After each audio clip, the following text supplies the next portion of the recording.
Good afternoon, everyone. The Indian state of Nagaland, its first snowfall in 40 years.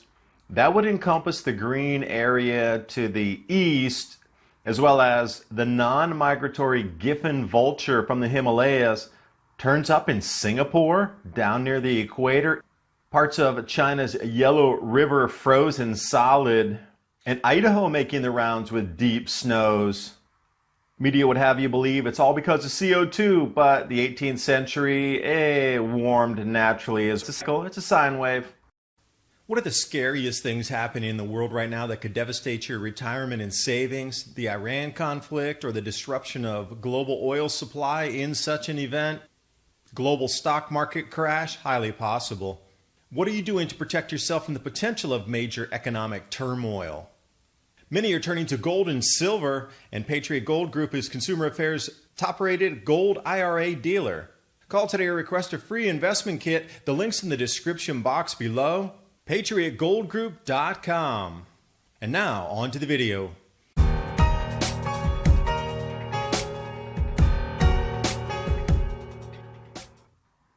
One of my favorite pictures from the week here, this fuel truck buried nearly to the top.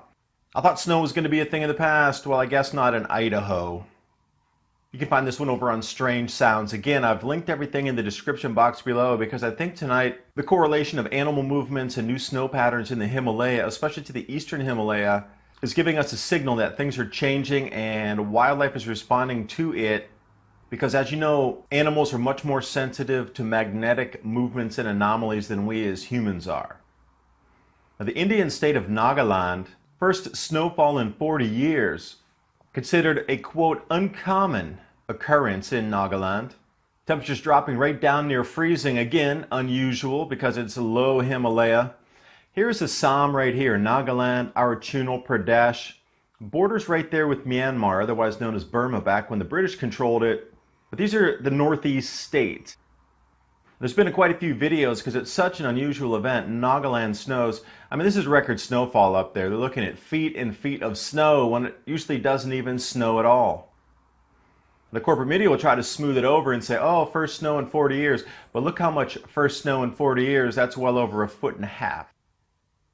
And Parveen putting out the first days of the snow here. This was back just before the turn. Happy New Year 2020. And that event continued for about 9 days.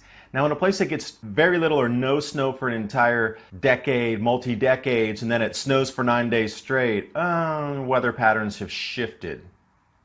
Now, the reason I even mention Nagaland is because these non-migratory Giffen vultures from the Himalaya have turned up in Singapore. And I thought that's really interesting because the green area, and you'll see at the far east that includes Nagaland, Assam, Arunachal Pradesh, and all the way up into Tibet. Yet these birds are not migratory. They don't generally move by the season. But what is happening? Look at this. These vultures are in downtown Singapore. They're having a heyday because the prey there is so easy to fetch at their down city center. Traffic's trying to avoid them. People are breaking for the vultures. They're so unused to seeing any kind of massive large birds like this. These things have anywhere 4.5, 5 foot wingspans. Jumping in the middle of the city center, feasting on pigeons that are used to getting handouts from humans. But just to put it in context, you see India there, and you notice where Tibet is, and Arunachal Pradesh, the northeast states, but then Singapore and Kuala Lumpur are circled in the right. So these things have moved for some reason.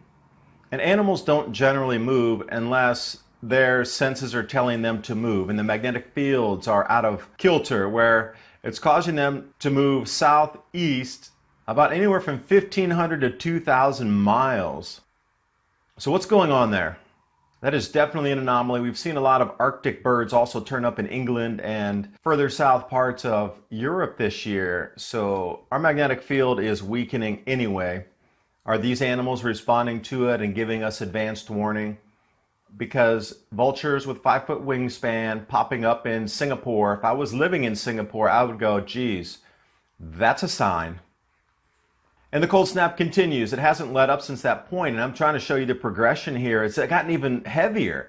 Now they're having massive avalanches all through India, Pakistan, and Afghanistan, and it continues day after day. the images coming through with multiple feet of snow, people stranded, vehicles stranded, roads can't be plowed, and then you have the avalanches coming through. And it's hard to keep up on the Twitter feeds of how many avalanches and people stuck in these areas. It's unbelievable, into the hundreds now. The feed is so deep. It'll take an hour or more to get through there looking at all the images. Linked in the description box below as well. And over on Xinhua, which is the Chinese media, major parts of China's Yellow River's frozen solid. And from this image, you can't really get a good gauge on how thick the ice is, except for that small piece right in the front there. And you go, oh, it looks a few inches thick, so let's widen that out and get there. All right, so this is a flowing river. This is how thick it is. And 1/4 of China's second longest river is frozen this thick. Not normal. Usually they'll get some freezing, but not like this, not this thick. Because somebody asked me the question, well, does it freeze every year? Yes, but not nearly to the extent that it does now. So this is an anomalous year all around across our planet for freezes, fires, droughts, bore-to-sea winds, and record rains. This is a cycle. Corporate media is trying to not panic the public, and this is one of the reasons I do believe that it's always been an overdrive of everything CO2, everything CO2, because if you understand it's a cycle, you're going to behave a little differently the way you spend your money, save your money, and invest your money moving into the future over these next 5 to 7 years. You're going to be using that money to get ready. And as these things are progressing so quickly and governments and the media just does not want to discuss it, I'm not a fan of extinction level events either, which means we need to get into high gear to figure out how we're going to grow our food, what the natural systems can produce outside. I'm not a fan of extinction level events. Let's get into a global Manhattan project here for indoor vertical agriculture. Thanks for watching. Hope you got something out of the video. Let me know how you're preparing in the comment box below, and let's start the conversations right here, right now.